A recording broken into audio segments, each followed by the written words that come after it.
Against Huddersfield last week, what were the positives you could take from the game?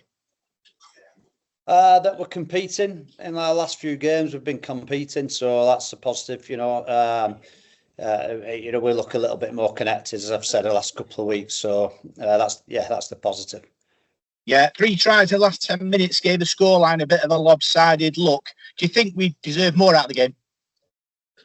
I always think it's a funny one when you say a score doesn't reflect a game one way or the other, because it generally does, doesn't it, if we're being honest. So ultimately they had a little bit, quite a lot more firepower than us in terms of, certainly in terms of spend, but the bench was very strong. They had a big side, and they wore us down in the end. So it's just the way it goes, isn't it? We had a dig and we was valiant, but we got rolled in the end. I'm pretty confident, given some field position, that we'd have posted some more points, but it's easier said than done. Yeah, last game of the season this week against Wakefield. It's been a journey, hasn't it, in 2025? Oh yeah, it's been a journey, that's for sure. So journey / roller coaster, call it what you will. So yeah, looking forward to it. Has it been the biggest challenge of your sort of career in coaching this year? It's been a different challenge, I would say, and it's not been a challenge in terms of coaching. It's been a challenge in terms of managing and people, human beings with real life concerns and stuff. So yeah, it's been challenging. Yeah, because you have to build sort of 2 squads this season and 1 on the run, which is obviously has its challenges, doesn't it?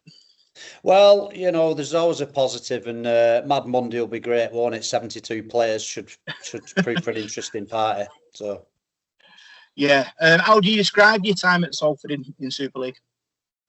Well, obviously, other than this year, it's been an unbelievable privilege from arriving in 2019. It's been just something that's I don't know how to describe it really. I'm very lucky, I'm very privileged, and I'm very grateful, and I've loved every minute and loved everybody I've met along the way. It's typical. I went to Kevin Sinfield talk last night, and a lot of that stuff resonates. The things he says, and if you've not been, then I recommend it. He's Kev's an inspiration in himself. But what he talked about, and what, to answer your question, there's a lot of things that inspire you, and along the way, people in the dressing room, people in the back office, and people on the terracing. So it's been a privilege.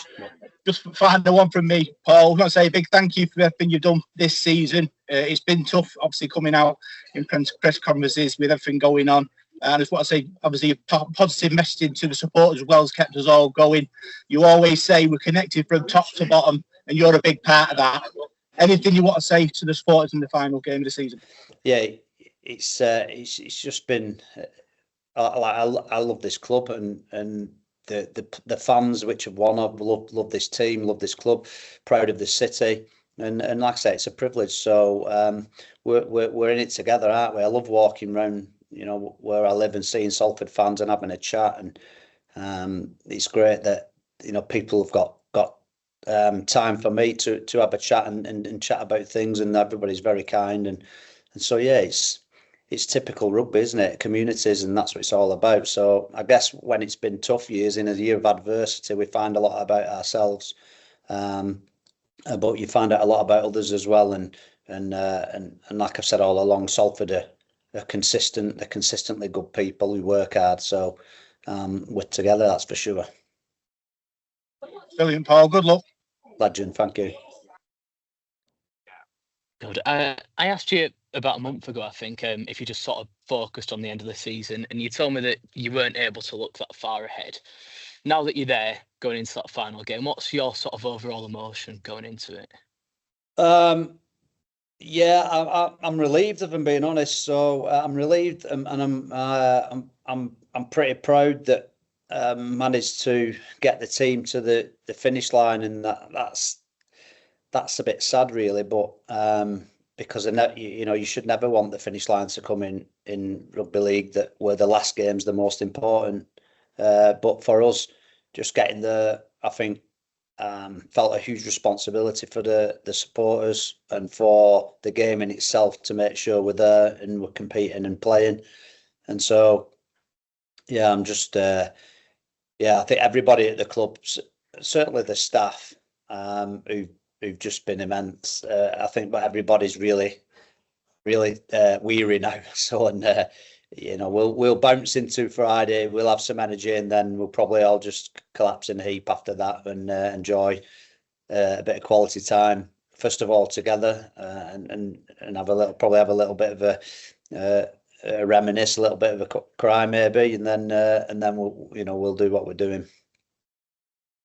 And you told TV last week that you always had a bit of a determination about you, I think you said, to be that last man standing, where you've lost a lot of people along the way. What is it that's sort of driven you to keep going right the way to the end of this season? I don't know. I think I'm surrounded by good people, and I keep mentioning the staff, but my staff have become my best friends, and I think the moral compass of the staff at this club is unparalleled.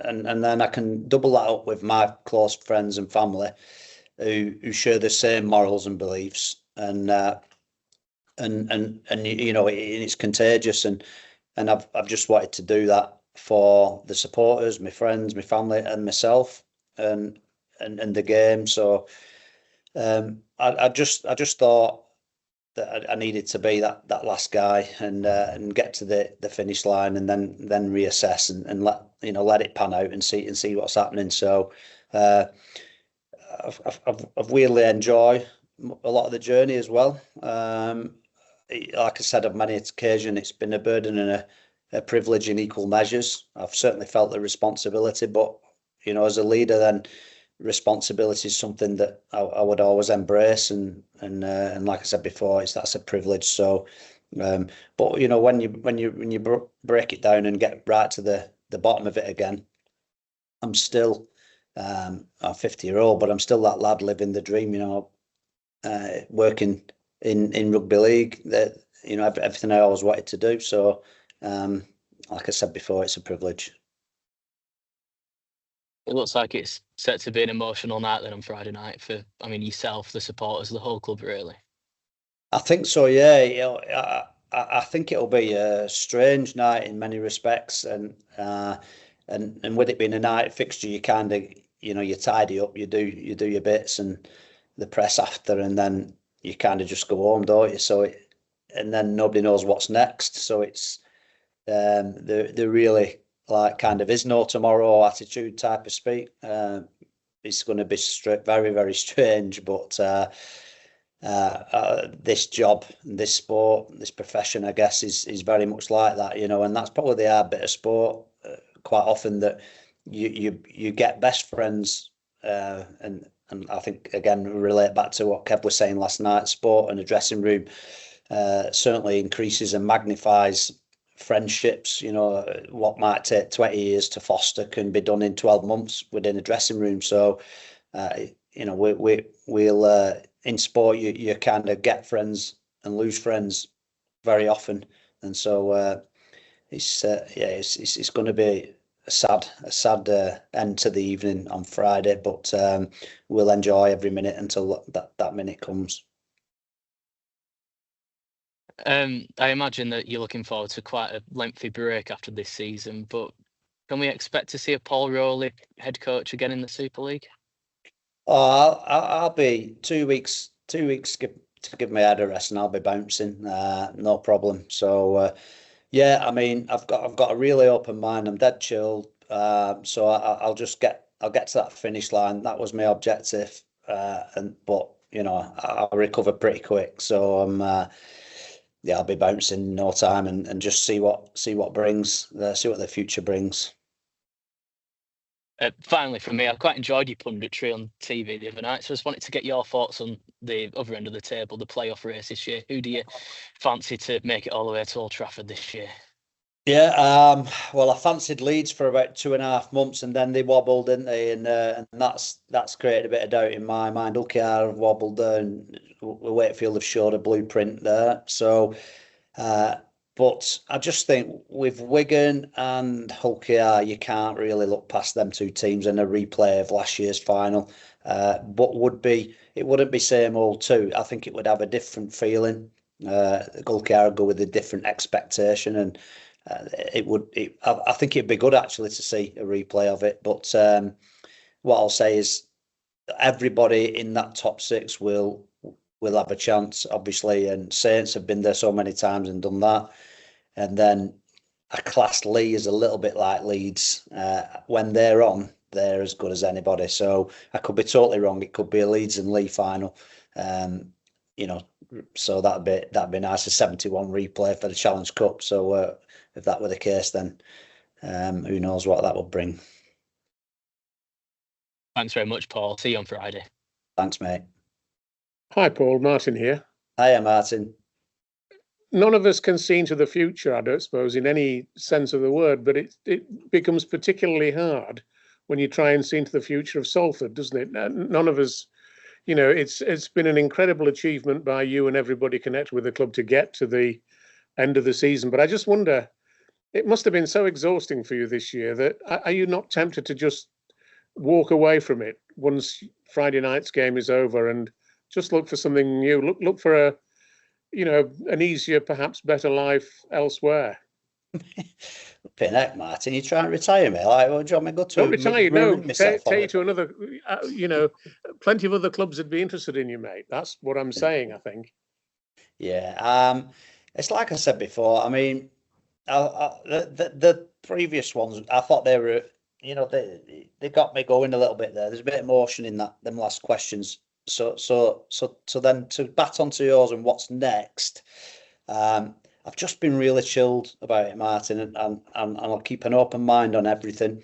I'll let everything pan out, and then I'll see, and I'll play with the cards that I've been dealt at that particular time. But I know sometimes it's hard to believe, but I really have took it a day at a time, and that's kind of I will continue to do so until Friday's out of the way, and then I'll take a deep breath and and see what's out there, I guess, or what's in here. See how this one pans out. So it's like you say, nobody's got a crystal ball, but I'm quite open minded to everything here or whatever. So I just want, and I know it will be, but I just my concern is getting these lads to the finish line, and then obviously Salford lining up in whatever that looks like next year, and representing the city in the way that it should do.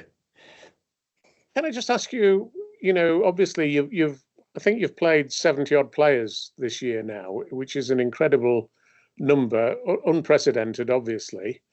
Of those players who have come to you on loan and, not been registered with your club, but have come from other clubs and so on, would you be happy just to mention one or two who you've been particularly impressed by and who you think, might have great futures in the game, even if they're obviously not playing for you again next year? Because there must be some guys who have really put their heart and soul into it, perhaps from your point of view, a bit unexpectedly.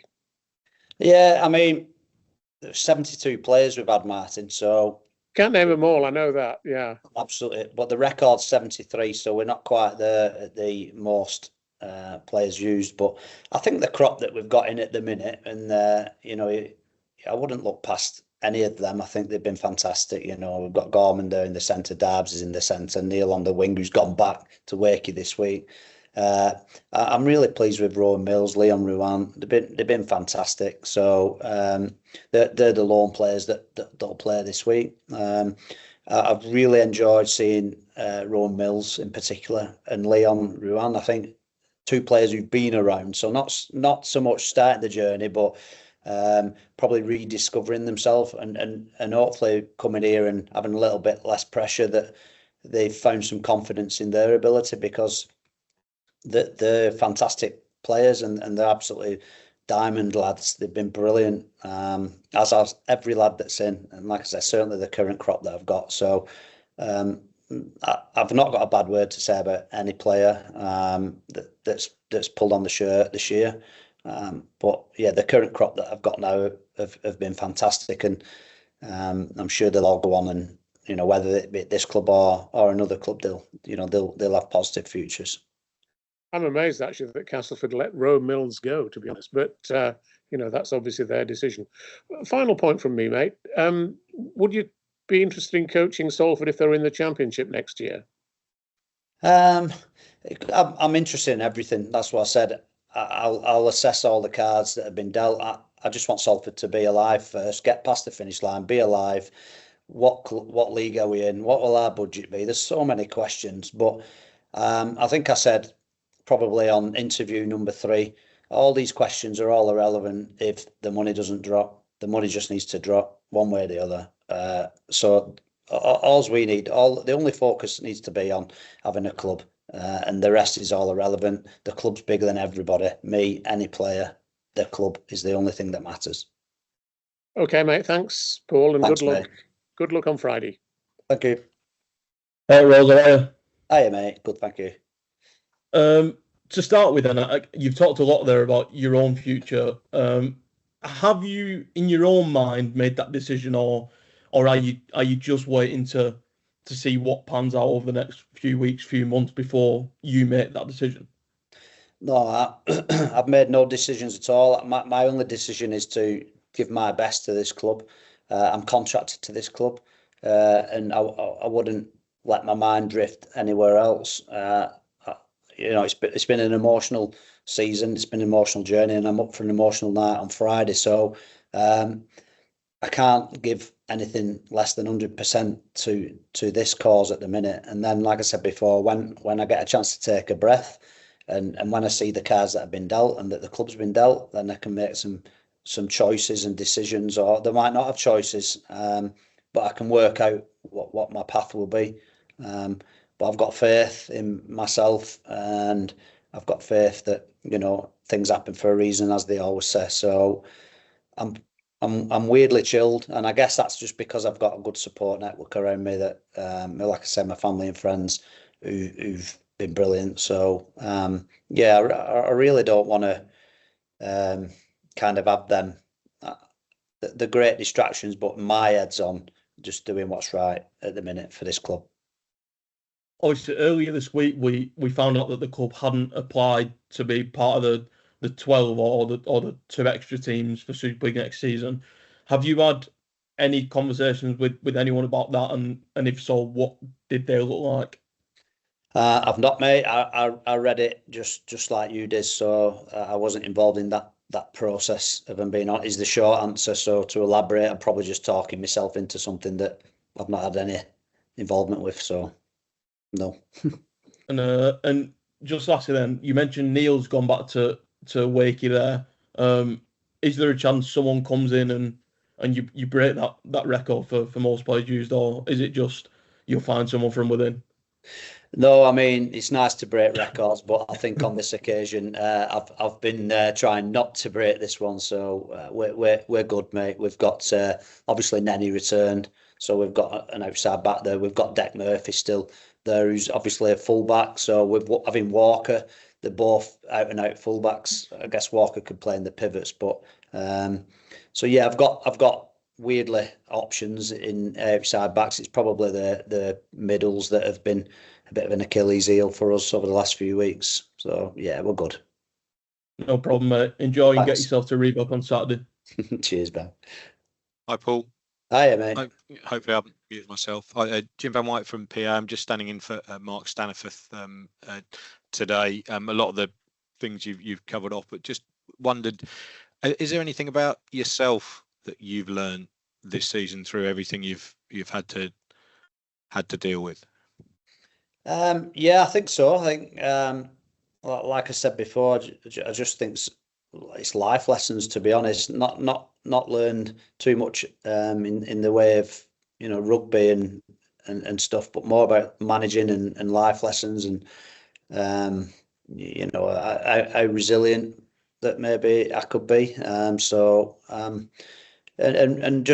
just learned how good my support network is. Like I said, I've just repeated myself really, but my family and friends. So I'm very lucky.